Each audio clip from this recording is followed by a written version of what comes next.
साथियों नमस्कार। Microsoft Excel में कंस्ट्रक्शन का काम कैसे करें, तो आज हम इस वीडियो में जानेंगे। तो वीडियो को बिना स्किप किए आप पूरा वीडियो देखिए, जिससे आपको पूरा नॉलेज हो पाए। सबसे पहले तो आज मैं आपको पूरा फील्ड बनाना बताऊंगा, कैसे किस तरह से आप फील्ड तैयार कर सकते हैं। यहाँ पे हमने मान लीजिए अब आप मटेरियल को मेंटेन करना चाहते हैं, तो यहाँ पे लिख सकते हैं मटेरियल रिकॉर्ड। Material record.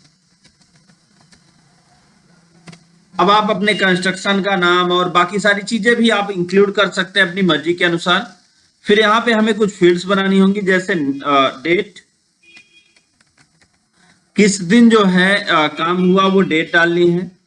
फिर उसके बाद अब जो प्रोडक्ट्स हैं आपके, उन प्रोडक्ट के नाम आपको लिखने हैं। जैसे एक एक का हम लिखेंगे, जैसे सीमेंट मान लीजिए, सीमेंट। अब सीमेंट किस में आता है, तो वो जिसमें उसको नापा जाएगा वो क्वांटिटी हम ब्रैकेट में लिखा करेंगे। मतलब जो भी हम ब्रैकेट में लिखेंगे वो समझ लीजिएगा कि वो क्या है, वो उसको नापने की एक इकाई है। तो अब यहां पे हम लिखते हैं बैग्स। तो सीमेंट हम बैग में मापते हैं। फिर उसके बाद यहां पे हम लिख सकते हैं कि कितना खर्च हुआ और कितना मिला और अभी कितना बचा है। इसको 3 भागों में हम डिवाइड करेंगे। तो हम लिखते हैं सबसे पहले कंजप्शन। कंजप्शन हो गया। फिर उसके बाद रिसीव्ड कितना हुआ। फिर उसके बाद अभी अवेलेबल कितना है।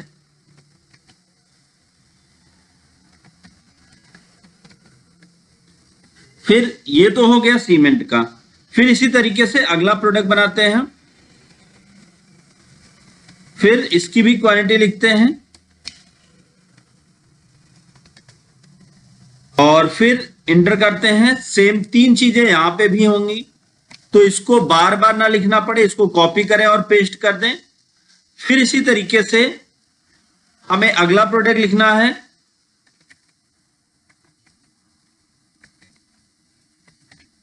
फिर इस पे भी हम इसकी क्वांटिटी को मापने का एक इकाई जो होता है उसको लिखते हैं। और यहां पे भी 3 चीजें अवेलेबल होंगी, वही चीजें होंगी। और इनमें फार्मूला और बाकी चीजें कैसे लगेंगी वो भी मैं आपको बताऊंगा।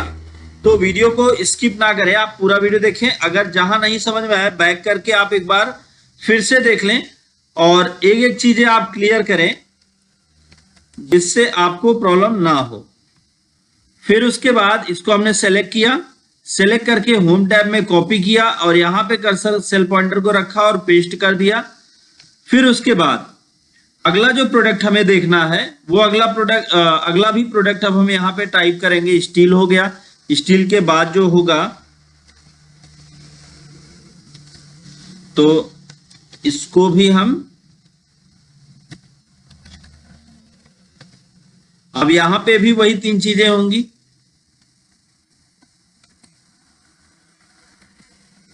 और फिर उसके बाद अगला है प्लाईवुड।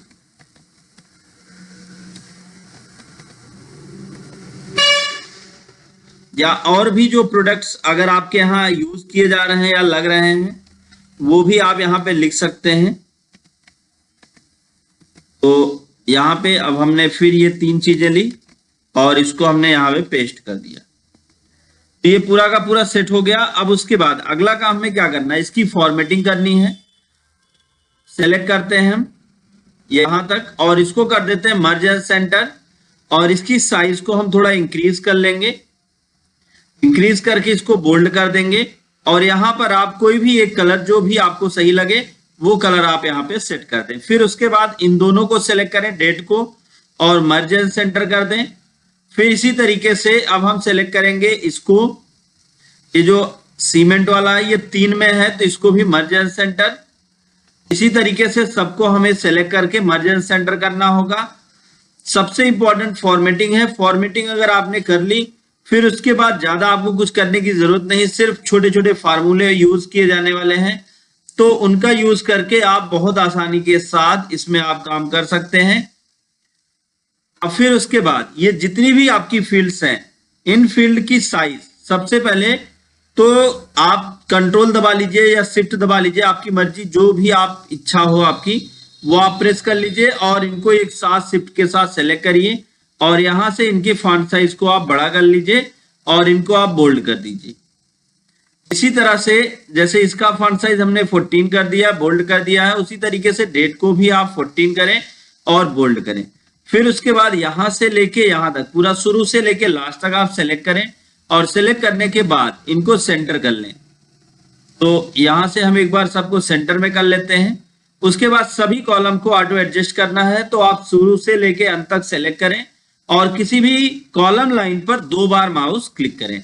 तो जैसे ही आप 2 बार माउस क्लिक करते हैं ये पूरा का पूरा यहाँ पे ऑटोमेटिक सेट हो जाता है, जिसकी जो साइज होगी वो ऑटोमेटिक सेट कर लेगा।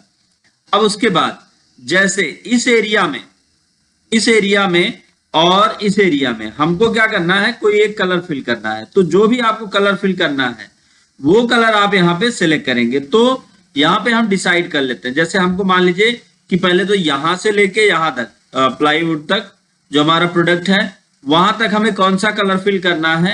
अब मान लीजिए कि हमको यहाँ पे करना है हल्का सा कोई भी कलर जो आपको समझ में आए वो कलर आप ले सकते हैं। तो मान लीजिए कि हमने ये इस कलर को सिलेक्ट कर लिया। अब ये कलर सिलेक्ट करने के बाद जो है सेम कलर हम यहां पे भी सिलेक्ट कर लेंगे और फिर उसके बाद अब इस एरिया पे ये 3 में अलग अलग कलर अप्लाई कर लें, जिससे ये तीनों का समझ में आ जाए कि तीनों में हमने अलग अलग काम किया। मान लीजिए यहां पे हमने कर दिया रेड कंजप्शन में और यहां पे हमने कर दिया ग्रीन और इसी तरह से हमने यहां पे कर दिया क्या, अब मान लीजिए यहां पे हमने कर दिया, चलिए ब्लू, डार्क ब्लू। और अब सबके टेक्स्ट को हम कर देते हैं व्हाइट। तो शुरू से लेके अंत तक, अभी पहले तो एक काम करते हैं, पहले तो इनको सेलेक्ट करते हैं और फॉर्मेट पेंटर पे चलते हैं और 2 बार क्लिक करते हैं। 2 बार क्लिक करने के बाद 2 बार जल्दी जल्दी आप क्लिक करें। अब आप माउस क्लिक करके स्टार्ट टू एंड आप ड्रैग करते हैं। तो जैसे ही आप ड्रैग करेंगे तो देखें एक साथ सब पर सेम फॉर्मेटिंग अप्लाई हो चुकी है। तो एक साथ सब पर सेम फॉर्मेटिंग हमने अप्लाई कर ली है। अब अगला काम हमें क्या करना है, यहाँ पे देखिए हमको बार बार जो है फॉर्मेटिंग नहीं करनी पड़ी और बार बार इनके कलर्स अप्लाई नहीं करने पड़े। अब इनको आप सेलेक्ट कर लीजिए और टेक्स्ट के कलर को आप कर दीजिए व्हाइट। तो अब ये इस तरह से दिखेगा। आप इनको बोल्ड भी कर सकते हैं, तो इनके दिखने का तरीका भी आपको अलग समझ में आ जाएगा।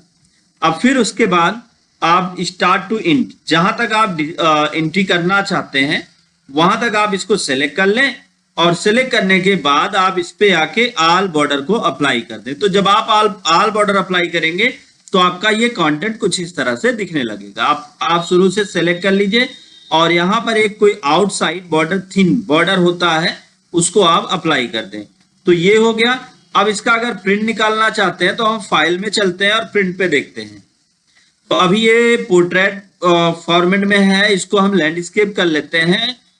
पेज लेआउट में चल के लैंडस्केप इसको कर लीजिए और अभी देखिए ये कंटेंट आपका नहीं आ रहा है। तो आप मार्जिन में चलिए और कस्टम मार्जिन में चल के आप इसमें लेफ्ट और राइट को कम कर सकते हैं एडजस्ट करने के लिए।